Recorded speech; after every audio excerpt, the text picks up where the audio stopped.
Are you proud of your Filipino supernatural heritage? Then wear it for the world to see. Visit our merchandise page at www.cafepress.com, keyword Pamanimation and Aswang.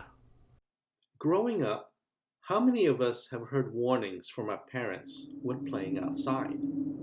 In the city, we are often told to watch out for cars when we cross the street, or to never talk to strangers, or even take candy from people we didn't know. In the rural province, these warnings often take on a supernatural flavor.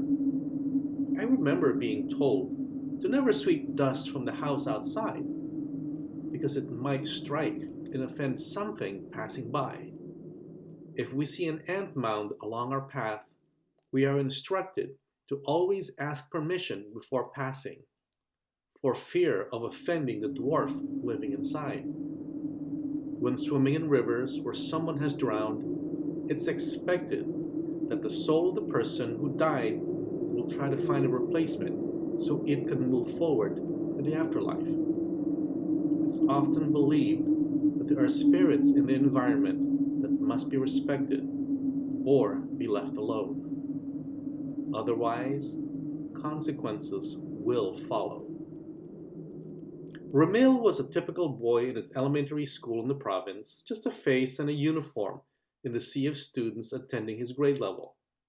When not in class, he liked nothing more than playing with his friends after school.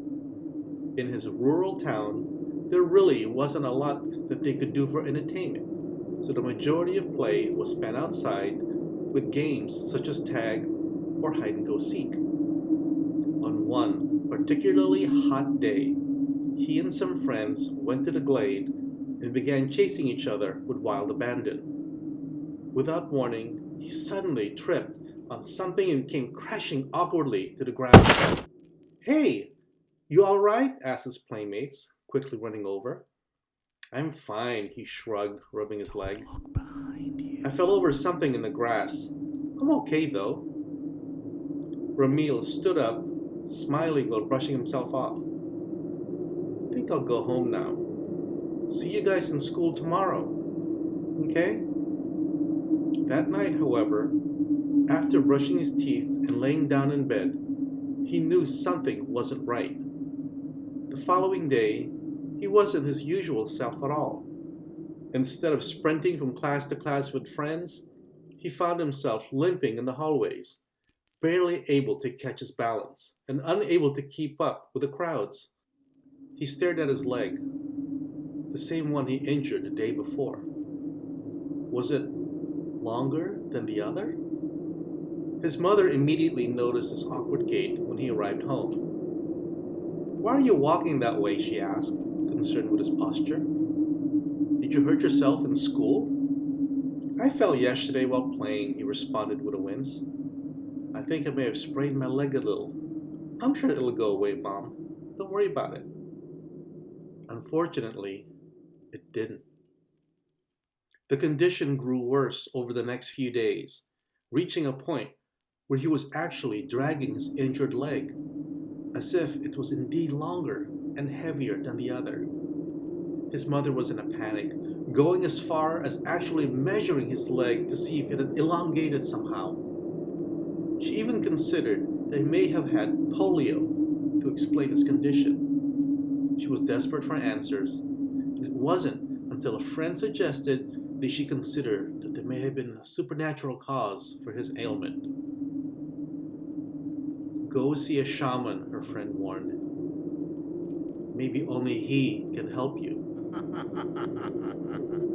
There was a Mang Tatawas, a supernatural specialist that she knew of in their barrio, so she immediately took her son to a shanty home the following day to be diagnosed.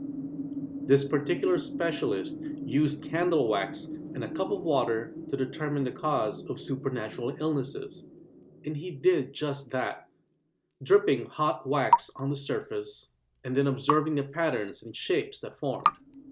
When he finished, he looked up and turned to the mother. Something is clinging onto your son's leg. She stared back in horror. Did he do anything outside that may have offended something living in the area? Did he walk past trees or rocks that are unusual? Did he go somewhere in the forest that he wasn't supposed to? I told you not to. She thought for a moment. He was playing out in the field, but then tripped on something and fell down. The shaman nodded. He offended a spirit, and now that spirit is clinging on to his leg. She turned to her son. What can we do?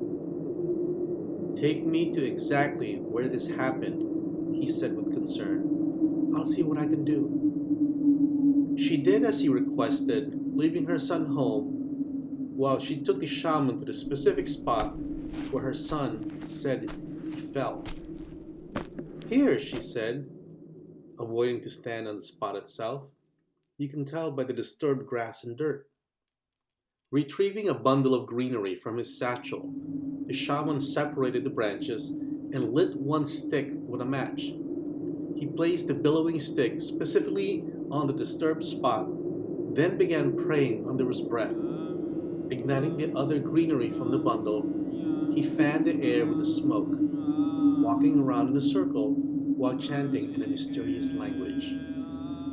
When the haze and smoke had subsided, he returned to the astonished mother and rested his hand on her shoulder. Your son is well now. Go home and tell him to never play in this spot ever again.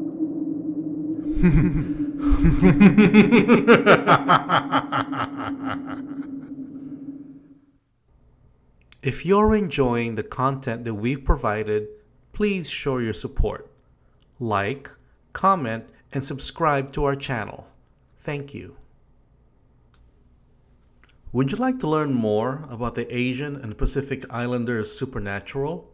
Then please pick up Alex Pauman's books, Filipino Ghost Stories from Tuttle Publishing, and Asian Supernatural, including Hawaii and the Pacific, from Mutual Publishing. Both are available from their respective publishers or from Amazon.com.